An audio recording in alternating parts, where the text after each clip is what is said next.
of Civilization, presented by Dr. Norby de Moria.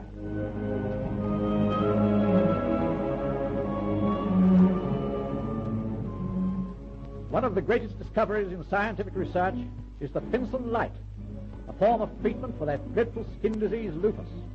This light was invented by the Danish scientist Niels Ryberg Finsen, who was born in 1860 and died in 1904.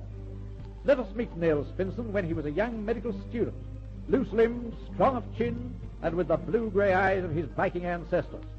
For 2 weeks he has been waiting at the Blegdam Hospital, Copenhagen, to hear the daily reports on some smallpox cases who are undergoing the fantastic unheard-of treatment which he had devised. We find him in the office of the chief physician in earnest conversation.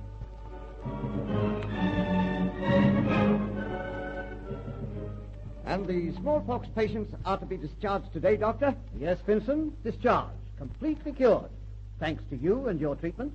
You know, I could kick myself now for laughing at you in the beginning, when you first came to me and told me that the only way to keep smallpox blisters free from infection was to keep all light away from the patient. And yet it was simple to understand. People infected with smallpox broke out all over in blisters, but only those on the hands and face became infected. Why? Because these parts are exposed to the light. Therefore, keep all light away, and the patient would be cured. Of course you are right. And I'm going to see you get proper recognition. Why, the cure you suggested has even been successful in a case of deadly black smallpox. And now, what are you going to do? Rest on your laurels? No, Doctor. We've proved that sunlight is fatal to smallpox. Now I'm going to prove that sunlight will cure skin tuberculosis. And that's the craziest idea of all. I don't think so. You see, there was the cat. Our cat. Cat? What's a cat got to do with this? Oh, a lot. Everything, in fact. The poor little beggar had a nasty wound on his back. Looked like a dog bite. I tried to put a dressing on it, but he scratched it off and bolted out into the garden and lay down in the sun. And as soon as the shade crept over him, he edged out into the sun again. This went on for 3 or 4 days, and by that time, the wound had healed. The sun did the trick, the sun and nothing but the sun. And because it cured the cat, you think it will cure a deadly human disease like skin tuberculosis? I'm sure it can. Impossible, my boy, impossible. Skin tuberculosis is proven to be incurable. Why, all the best doctors said the same thing about smallpox, and yet... Yes, but this is too fantastic. It's impossible. I'm going to try it just the same.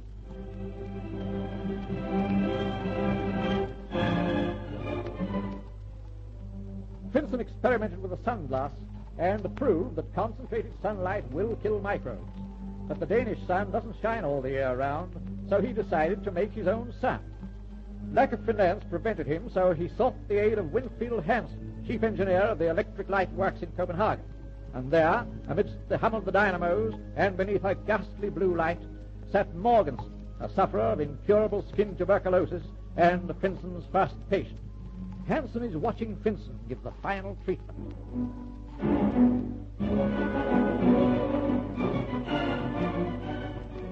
There. Finished. Well, you've stood it well, Morgensen. Every day for 4 months you've sat beneath that light, and you've frizzled and fried in the heat. You've yelled at me, cursed me sometimes when it became unendurable. But it's over now, and we've burnt up the putrid thing that was eating your face away. Best of all, we've replaced the diseased tissues with healthy flesh. I can't express my gratitude to you, Doctor. It isn't only myself that I'm thinking, but of thousands and thousands of other sufferers to whom your invention will bring health and happiness. Strange to say, although I've had so much of this treatment, I still don't quite grasp what it is. Would it be asking you too much to explain it to me? Not a bit. Who should I explain it to more readily than to my first patient? Well, simply put, it is this. The rays from this powerful electric arc lamp, under which you've been lying, are passed into an absorbent medium which allows only the actinic, or chemically active rays, to pass through it. Now, these rays are concentrated by a moon of lenses made of rock crystal. They are then cooled by being passed through a continuous current of cold water, after which they were directed to the affected area of your face. Wonderful, Doctor. Wonderful. Well, yes, Morgensen, I think I'm perfectly safe in saying that in this contrivance of mine, we have a permanent cure for skin tuberculosis. I can scarcely believe it's true, Finsen. For 8 years I've suffered with it. I've been to the best specialists all over Europe. Of course, they said it was incurable. I've suffered hell with the agony of it. Mental torture was a shame of it. The face was repulsive. The sight of it revolted me. It was one huge ulcer. God knows what others felt when they saw the foulness of it. And now you've cured me. You and the artificial sunlight which is poured onto my face from that health-giving arc light there. All my life, I'll be grateful to you for putting an end to my misery and shame. It's been a terrible time for you, Morganson. But now it's all over, and you look a different man. Thanks to Dr. Finsen. And you too, Hansen, for allowing him to treat me here. It's got its humorous aspects. I never thought I'd see the Copenhagen Electric Light Works turn into a confounded beauty parlor.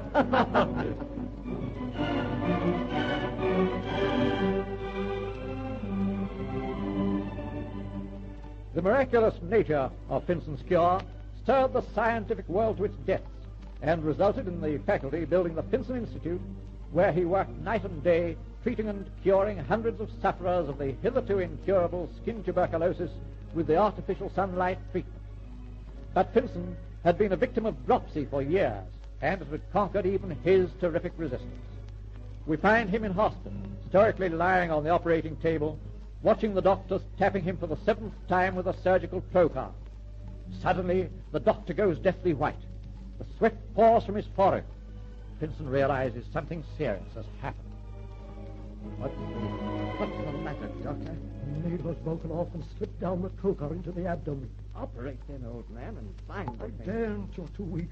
You'd never come out of the anesthetic, and... Well, then operate without an anesthetic. Impossible. You couldn't stand up to the torture. Oh, I've gone through this tapping business 6 times without an anesthetic and never squealed much. But this is different. Oh, if there's only some other way of getting that cursed needle out. The confounded thing is still in the bottom of the trocar. We might get it. How? With a magnet. Ring up Hansen at the Electric Light Works. He's sure to have one. It's a chance. Nurse, get Mr. Hansen on the phone and tell him to send the strongest magnet he's got round here at once. Tell him what's happened. Hurry. Yes, Doctor. For God's sake, don't move, Hansen. Your life depends upon it. I won't move, but I believe I'm going to sneeze. Oh, don't, man. Try and stop it. Pinch the bridge of your nose. A sneeze would be fatal. That stopped it. Good idea, that of yours, Doc. You're a cool customer. I've never seen a man like you. 7 times you've jumped upon that table to be tapped. You've suffered little hell. Yet not a word has passed your lips. Another man would shiver himself into a sweat with terror when he saw me with the scalpel in my hand. But nothing upsets you. Yes. There's one thing, Doc, And that is? that I'll be unable to see my own autopsy. Hey, no laughing, no.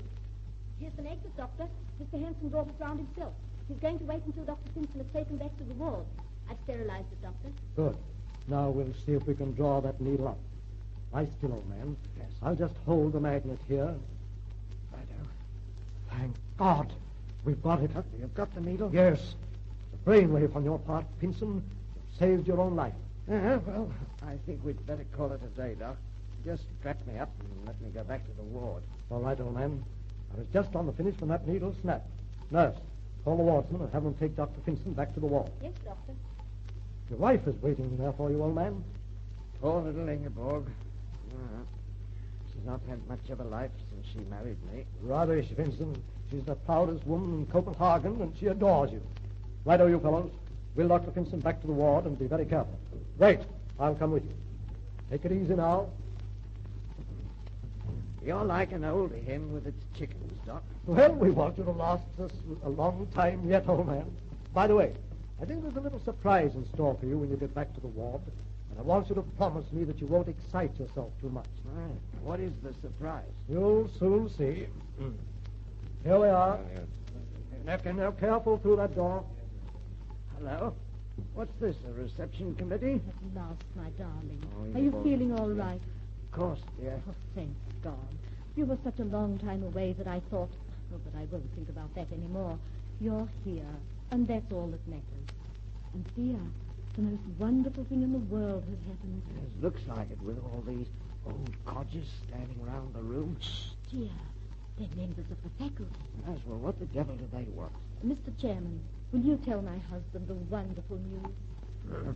It will give me the greatest pleasure, Madame Finsen. Dr. Finsen, the scientists of Denmark, and the whole of Europe for that matter, owe you a debt which they will never be able to repay for the priceless gifts which you have given to science and to suffering humanity.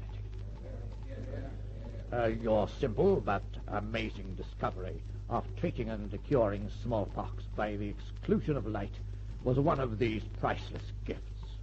Then you astounded and confounded us still more by curing the foulest of all skin diseases by your artificial sunlight treatment. You have brought health and happiness to thousands. You have restored the self-respect and banished the shame and misery of these poor sufferers who bless your name and thank God on their knees for the curing magic of your discoveries. And now it is my very great pleasure to inform you, on behalf of my confreres, that for the valuable services you have rendered to medical science, you have been awarded the Nobel Prize.